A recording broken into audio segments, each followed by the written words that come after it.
my lovelies. Welcome back, whichever one it is. I hope you are having the most amazing, fabulous, wonderful, splendid day ever. Are you? Okay, good. Good. If you said no, I am very sorry.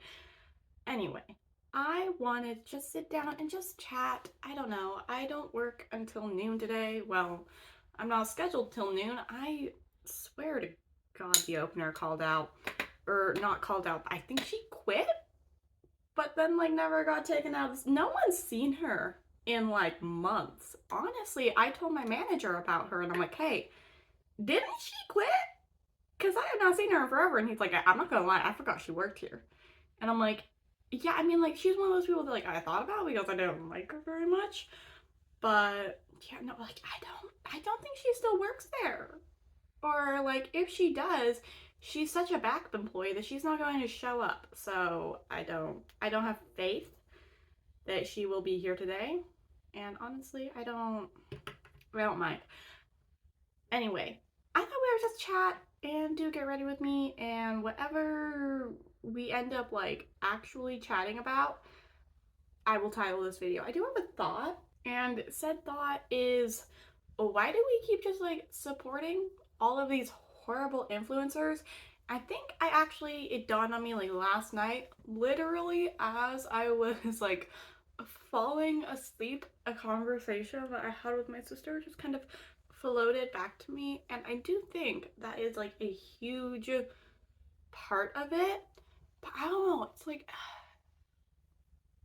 I constantly see people and they're still supporting these people who have done heinous things. And kind of what I wonder is, did they support them in the midst of this drama?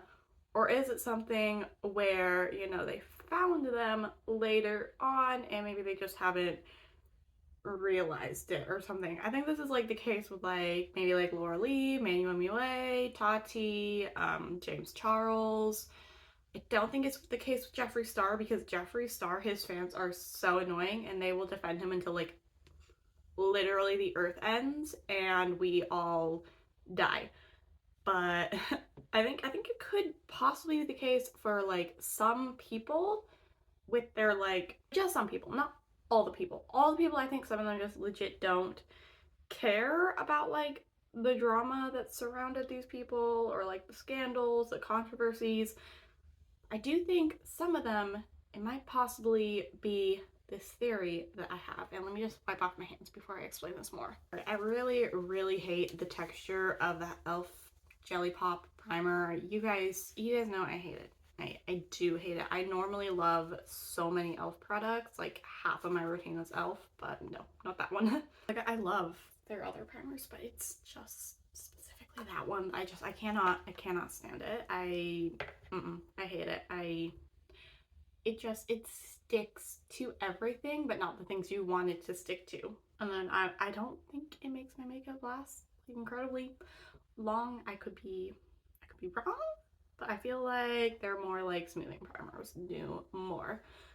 But what is my little theory with these makeup influencers and why people are still supporting them?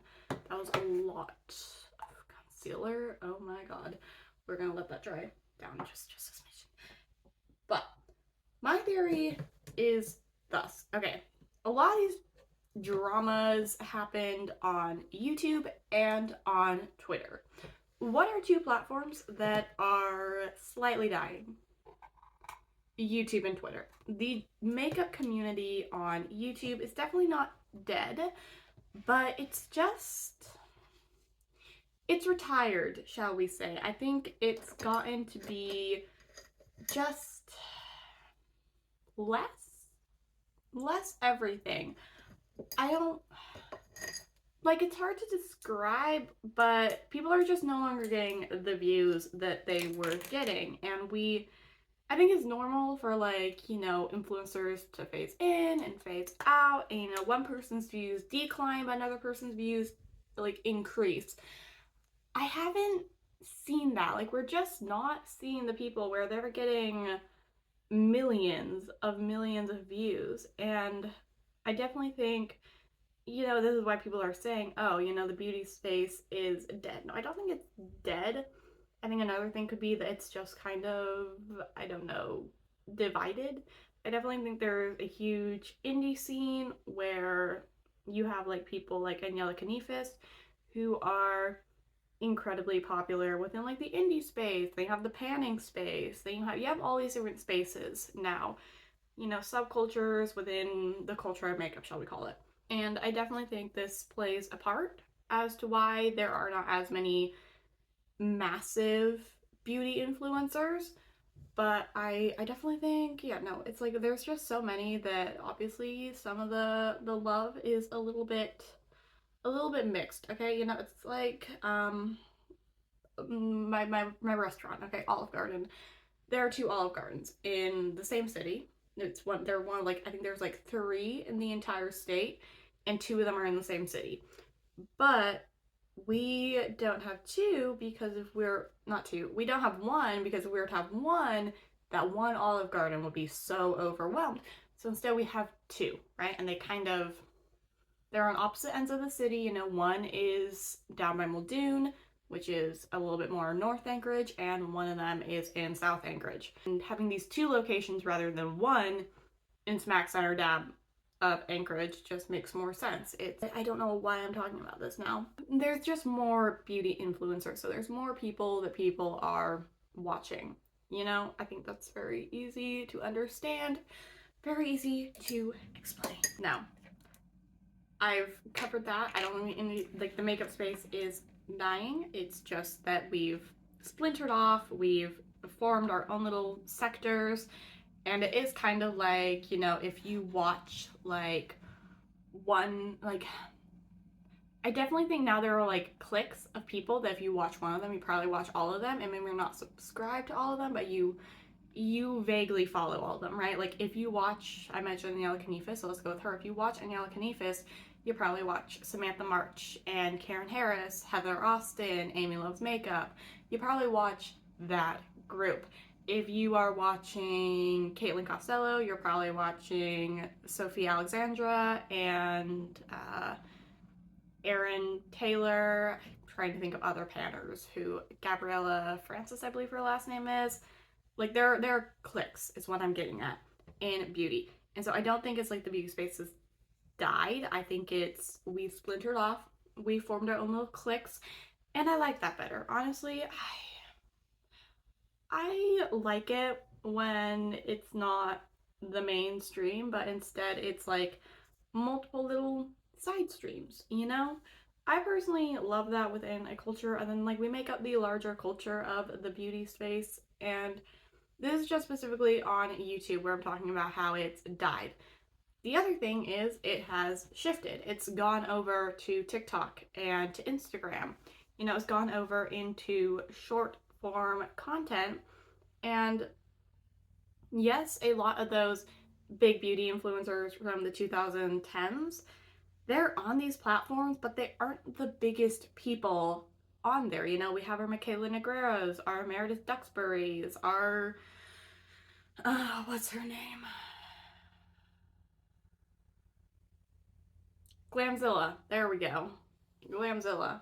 She's that one I don't watch her, but I don't watch any of these people, but I know of them because they're constantly in drama. But they are very, very, very big.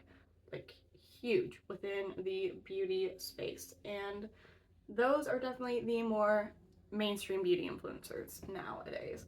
But let's shift away from the 2020s influencers and go back to the 2010s influencers. And why do they still have followers? Because my humble opinion, they really shouldn't. Like especially Jeffree Star and James Charles. These are the two who just kind of are cemented in my brain. And Jeffree Star, honestly, God, I think it's just that his followers don't care. I think they just don't care. They just want to watch Jeffree Yak Farm. I don't know why they want to watch Jeffree Yak Farm, but that's just what they want to do. And I can't respect that, but that's what they want to do. So let's focus more on James Charles. And the other day I was talking with my sister and she was like, yeah, what is up in the beauty space currently? And I'm like, it's more drama, but this time surrounding TikTokers. I'm still on YouTube, so like, I don't really care. I mean, yeah, sometimes James Charles still resurfaces. And she's like, what did James Charles didn't do even? Wasn't he just annoying and that's why he got canceled? I'm like, no, he was messaging minors. He admitted to having tastes of like 16, 17, 8-year-olds. You can, not 8-year-olds, 16, 17, 18-year-olds. You can look up these clips. You can find clips of him saying he likes them young. And by young, I mean like barely legal or almost legal. It's kind of like if you work in a restaurant, we all know that one server. Thank God that one server quit. And I moved to date shift, so actually we don't have that one server. All of the servers now are like married and have husbands and children, and this is like their full-time job. But moving on. I'm just very, very, very, very glad I don't have to deal with that one server anymore who was like, he would step near the host in and I would have the urge to like stand between him and some of the younger hosts. And the funny thing is, I'm actually the youngest host, but I view them as younger because I've been told I have the mentality of a 25-year-old. I was also told one time that the way I text people is very misleading. Like, someone found out that I was their age and they were like, what? I thought you were like 25 from the way you text. And I'm like, yep, nope. I'm 17. Keep in mind, this was when I was like 16. So they were like, you're 16? But you text like a 25-year-old. That was like the highest compliment I've ever gotten, though. Damn, I need to refocus. Okay, getting back to James Charles. I was like, no. He's openly admitted to liking him young and been caught many times liking him young. And she was like, oh, I completely forgot about that. And that's my one theory. Some of these people, they either just forgot, because something I've realized is that I have a very good memory span. I remember like every single person I've ever gone to church with, every single person I've ever gone to school with. Apparently other people don't. I remember like all of my coworkers, like all of them, and other people don't. I don't remember their names, but I can remember their faces. And if you were to say their names, if I ever actually learned their names, it would stick. With coworkers, sometimes I don't know their names. I just don't. There's one coworker, I liked her. She was really unreliable, but I liked her as a person. And I never learned her name because she was not a good employee. But why am I just yapping? I'm just yapping. Okay, yeah, it's like 9. Okay, I don't have to for like another like hour. Okay. But getting back to it. People just forget. And I know this sounds horrible because some of these people, they've been like, not convicted, but accused of some very heinous things. But some people just forgot. I don't know what to tell you. Some people just forgot. And trust me, I don't like to admit that. But some people, they just forgot. Like, my sister just completely forgot about, like, everything having to do with James Charles. And I can remember when it was going down, we were exchanging, memes about the situation. She was definitely aware of what was happening. But she just forgot. And I don't think that's, like, anything against her. And I think that's how a lot of people are feeling, is that James Charles did have a lot of people who were just like, oh my god, he's so annoying. And so now we think James Charles, I think sometimes we can think that the public hated him because he was annoying. And I can assure you, that's definitely not the case. Jen Love is doing a really amazing series. Currently only the first 2 parts are up. The third might be up by the time this goes up. But those first 2 parts, they are like literally an hour long each, just capturing all the scandals of James Charles. And it is so just eye-opening almost, because I think a lot of people do just think that, oh, James Charles, he was annoying. And it's like, no, there was so much more than him just being annoying, that, people dislike him for. He is genuinely not a good person. He does like them young, and that is not acceptable. I haven't heard anything about this in the past couple of years, so maybe as he's matured and grown up, his taste has gone up a little bit, you know? Maybe he isn't fully Leonardo DiCaprio, where he's in his 40s and he'll be dating 20-year-olds. Maybe he's, you know, I think he's like 25 now. Maybe his taste is like 21, 22, which I don't like, but it's legal. And I mean, obviously legality doesn't make morality, but at the same time, it's like, okay, well, at least they're an adult. At least. I'd be happy if they were just 19. I mean, I wouldn't be happy, but it would be a step up from like 15 or 16. But let's just like move on from that theory of people have just forgotten to my other theory, which is people never knew. We have moved from YouTube to TikTok, and I'm not on TikTok, so I don't know if they're talking about these things on TikTok, but would people know? Like, would you be able to mention James Charles and they just go, the dude who likes minors? I don't know, and I think that might be a thing, is that people genuinely don't know about their scandals. I mean, you also look at people like Laura Lee, who have moved away from makeup and are now doing more like Amazon and lifestyle hauls. Do people who are watching that content, do they know about, you know, the things she tweeted in the past? That's something I don't know, and I think it would be very fascinating to discuss this, because I don't know if people know that these people are who they are. And I think there will definitely be like a second come out of all these people being like, oh my god, they were a horrible person all this time. Why didn't nobody tell me? I was like, we tried to tell you. We did. It's just that we're on YouTube and you're on TikTok. Because that's another thing. On YouTube, we have not forgotten. We are still talking about these things. Like, it's a very common video essay sort of topic, is, you know, their drama and their scandals and all of the stuff that happened with like all of these big 2010s beauty creators. I feel like my camera's really dark for some reason. Okay, that's like a little bit better. But like, I honestly don't know. Do people just not know? Is this why they're still supporting them? Like, obviously there are people who are like, well, I don't care, they're entertaining. And it's like, I'm not gonna call you a trash human being because you're not the one doing this, but I do think you are the type of person where your friend would assault someone and you would just be like, well, they were drunk. And it's like, and people get drunk all the time without doing that.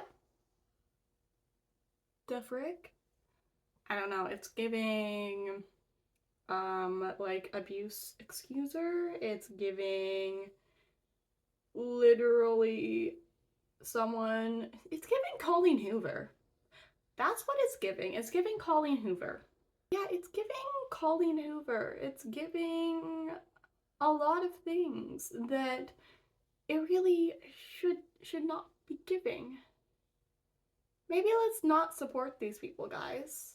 I know, it's a shocking idea. I need to stop yapping and start doing my makeup. That's the thing, if you genuinely don't know about these behaviors that these influencers are doing or have done, I think that's understandable. I think if you support, like, you watched a few James Charles videos and then in your feed comes up someone talking about the scandals of James Charles and you watch it and you go, I feel horrible for supporting this person, that's fine. You're excused. The people I'm talking about are the Jeffree Star fans who are like, oh, well, I don't care if Jeffree did this. At least he's honest. Okay, no, he's not. First of all, he's not honest. And second of all, you should care. Because how would you feel if, like, okay, one thing Jeffree Star has been accused of is supporting abusers, like people who have like abused people in the past, specifically like in a sexual manner. And as someone who knows a few survivors of stuff like that, that is disgusting. That is genuinely disgusting.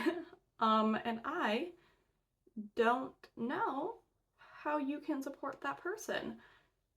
But there's no but. I don't know how you can support someone like that. I don't. Maybe if you want to explain it to me, you know, I'm always willing to learn, but I swear to God, if you just come up here with the, at least he's honest. I'm not gonna give a, at least he's honest is not a good excuse, because no, he's not.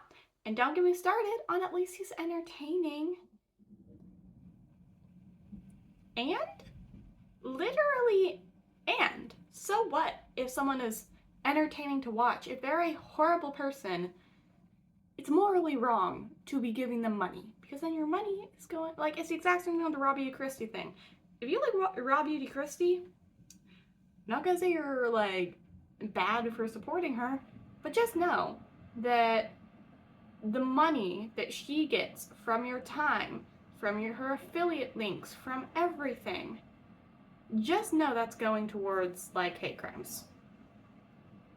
Sorry. I'm feeling a little bit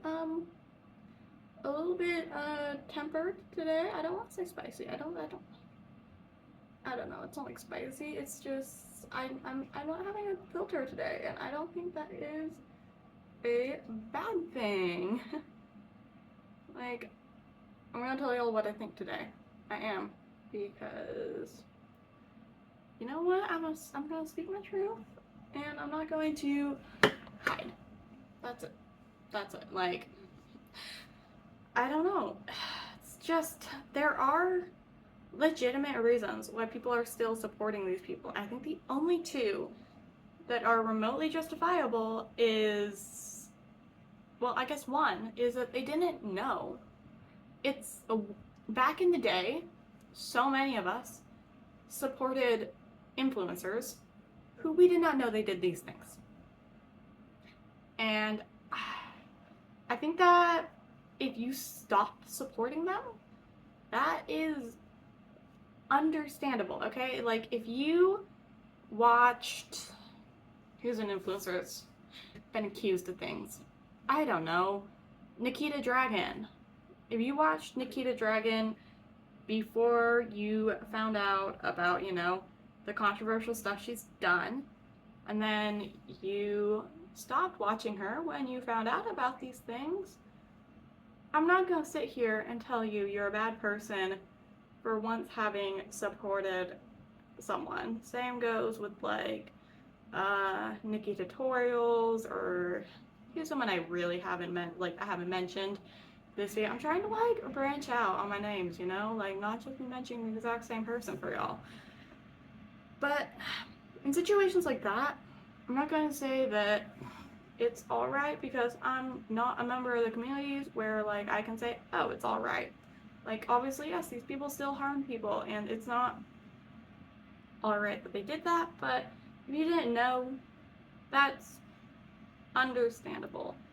It is, the problem gets to be is when like you do know and you're still supporting people who are, I hate using this term, but horrible people. Let's be real here. Some of these beauty influencers are just bad people. They are. Like,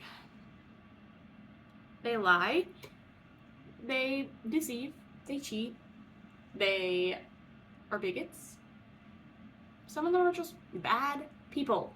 Let's be real here. There is a sense of empathy for people who are new to the beauty space, and maybe they're some of the first people that they find, and they just don't know.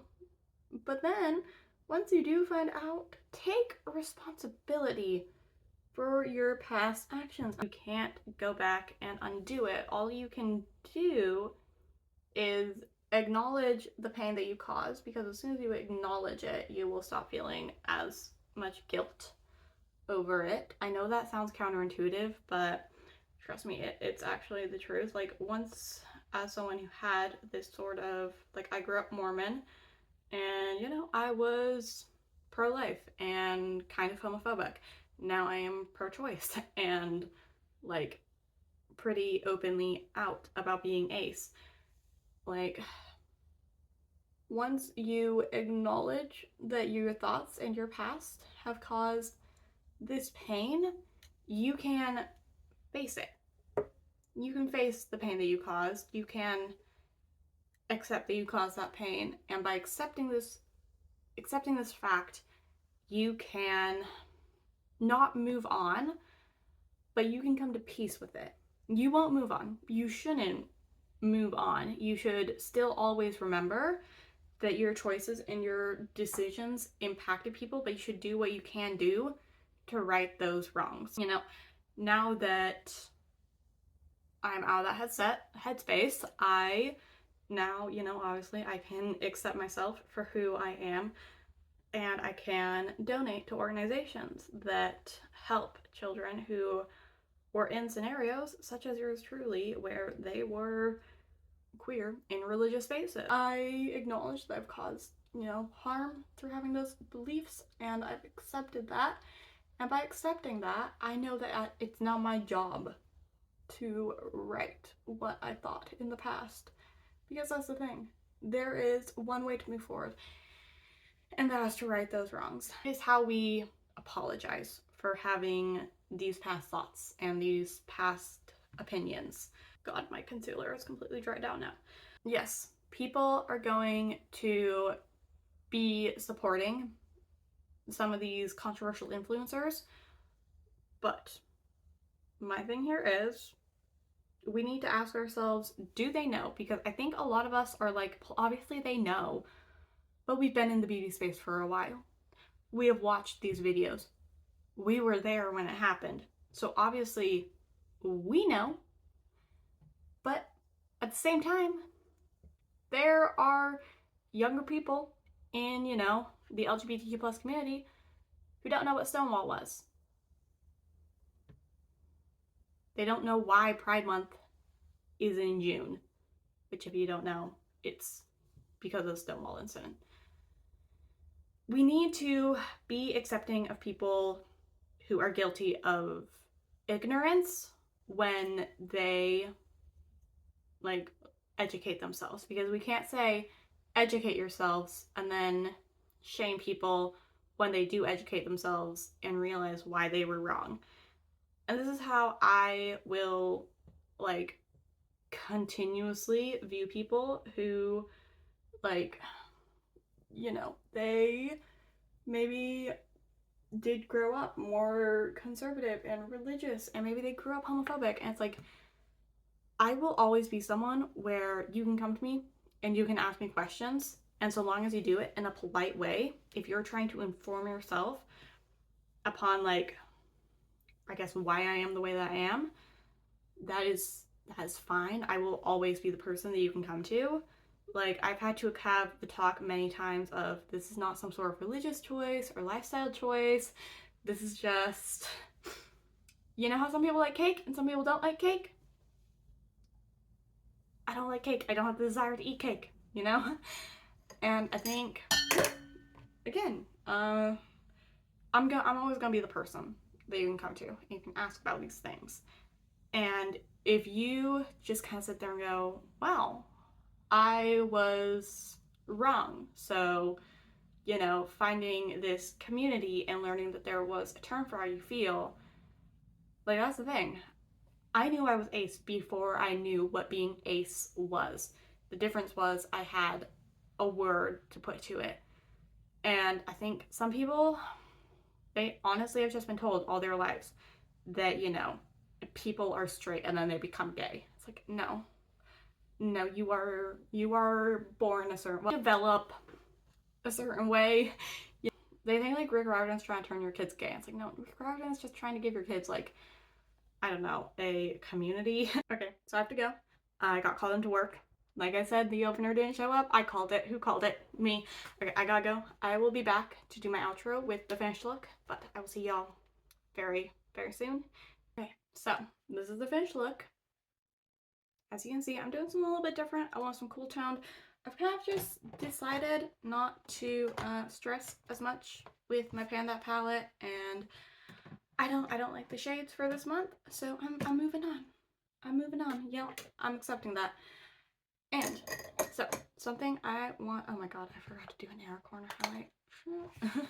Sorry, I'm very stressed all of a sudden. This is the thing. I would rather just come into open than show up and have this stress and chaos be a part of my life. And I did not get the call by like 9, and I was like, oh, I'm well, not by 9, but like it's like 10:30. We open in 30 minutes. I kind of gotta get going, but let me know what you think. Do you think some of these people are just genuinely not aware of the drama surrounding people? Again, this is not for Jeffree Star. Jeffree Star fans will, honest to God, just go in your comments saying nothing can hate Jeffree Star. Yeah, in that case, you're just an idiot. Okay.